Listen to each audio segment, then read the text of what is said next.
My wife didn't notice how I came home. She was in the kitchen, laughing, her voice light, airy, like it used to be when we first met. Except now, there was something off. I set my bag down quietly. Listened. She was talking to someone. Enthusiastically. Eagerly. A tone I hadn't heard in years. Out of curiosity, I stepped closer, my breath slow, controlled. Her back was to me, phone in hand, oblivious to my presence. And then I heard the name. A man's name. And my entire world tilted on its axis. My name is Daniel. And for the last 8 years, I thought I had a happy marriage. Sarah and I met in college, built a life together from nothing. We struggled, worked hard, and eventually, things got comfortable. I landed a solid job in finance. She pursued her passion for interior design. We bought a house. Made memories. Laughed. But somewhere along the way, things changed. Sarah grew distant. I chalked it up to stress, maybe routine. We stopped having deep conversations. Intimacy faded. I figured we were just in a rough patch. What I never imagined was that she had already checked out. That she had found someone else to fill the space I no longer occupied. That night in the kitchen, as she spoke to him, I didn't move. Didn't make a sound. I just listened. She called him baby. She giggled. She whispered things in a tone I hadn't heard in years. And worst of all, she talked about me. He's so oblivious, she laughed. Honestly, I think he'd be lost without me. He doesn't even suspect a thing. I felt my stomach twist. A part of me wanted to storm in, grab the phone, confront her. But something stopped me. No. I wasn't going to react on impulse. I wasn't going to give her the satisfaction of a fight. Instead, I was going to make her regret it. The next few days, I acted normal. I kissed her goodbye in the mornings. Brought her coffee. Asked about her day. And all the while, I watched. I observed. She was careful. Always kept her phone close. Left the room to take calls. But I saw the subtle shifts, the secret smiles, the text notifications she quickly dismissed. And so, I started my plan. First, I needed proof. She underestimated me. Thought I was some clueless husband, blind to her deception. But I was patient. Calculated. I checked our shared phone bill records. Found an unfamiliar number. It appeared over and over again. Then, I dug deeper. Social media. Emails. Her laptop when she left it open. And finally, I got what I needed. His name was Ryan. Her co-worker. A man she had once called just a friend. Now, he was something else entirely. I could have confronted her right away. Could have yelled, demanded answers. But that wasn't enough. I wanted her to feel the slow, creeping dread. The realization that everything she thought she was getting away with was crumbling.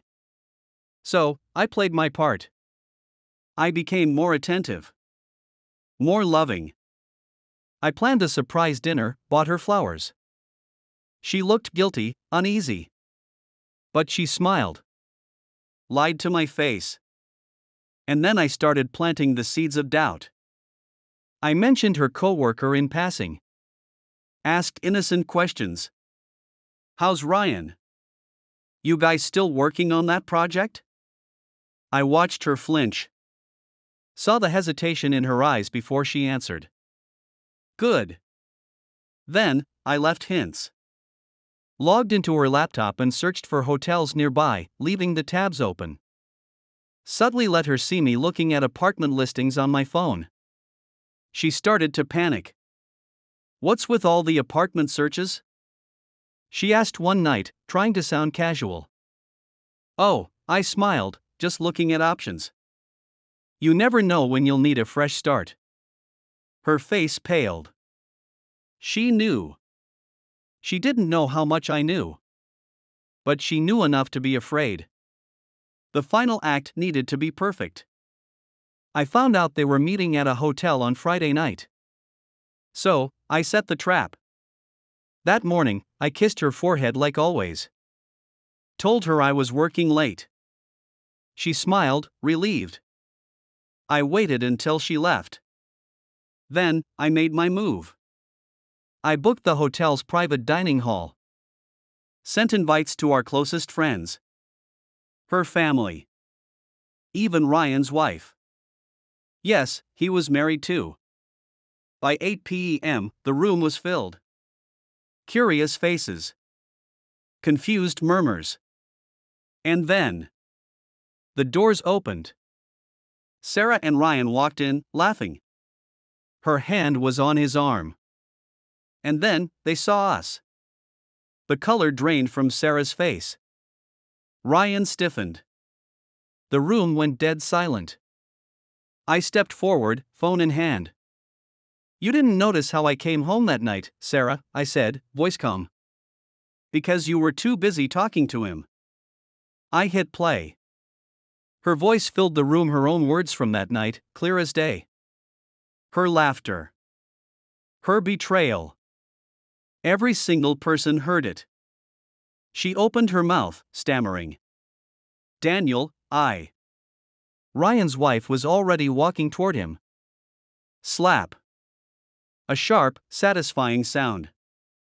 He barely reacted, still frozen. Sarah turned to me, eyes wide, desperate. I can explain. But I wasn't interested in explanations.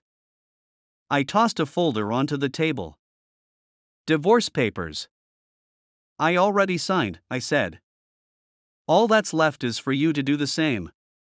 Sarah tried to salvage it. She cried, pleaded.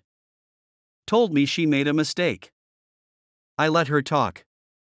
Let her spill her desperate apologies. Then, I leaned in. You weren't sorry when you thought I didn't know, I said softly. You're just sorry you got caught. And with that, I walked away. But I wasn't done yet.